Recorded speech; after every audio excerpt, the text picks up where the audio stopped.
Anawa political culture ama oihengani haiba yauna Professor Bimol Akoijam gi Pandam Tarahundoida Yumpham Oiba Masagi Oiba Manifesto Phongkhre Anawa Manipur amagi anawa political culture purakani haibagi miyeng makada Inner Manipur Parliamentary Constituency gi INDIA block ki mire Professor Dr. Angomsa Bimol Akoijam gi Pandam Tarahundoi yawa Masagi Oiba Manifesto Phongkhre Manifesto Phongbagi thauram aduga mari lainana mahakna makha tana phongdokhibada aina election gi mirep oina chongthorakpa ase ngasi gi molaba politics ase gi mayokta chatpa amasung madugi molaba chanabi adubu semdokpani state asida irang lehenba pamba mioi kharadadi aina election lakadoriba lok sabha election asida mayoknaba thoglakpa asida akaiba oire masina maram oiduna atamnana aigi election campaign singda akaiba piriba amasung candidate ai khaktada ake akhang nanghale aigi meeting tawbagi ayabadi pirakhide adumako BJP gi achoba public meeting sinbadadi athingba pikhide mioi kharanadi aibo election asigi mirep oiba toknanaba amasung aigi kholaw asibu namthanaba honakhi adum oinamak achumba pamba lamdam asigi praja miyamna soidana mai pakani haina thauna phana bimolna phongdokhre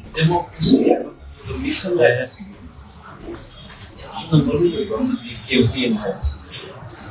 Campaign have a election campaign government right to vote. Central lots of basically right to vote and man the candidate to interact on that.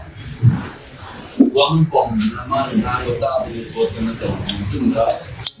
Karam, other decide to say electricity. And I get in from one of the government, right to vote in mud. And I would see the our investing in this guy's name, Akoijam, same point of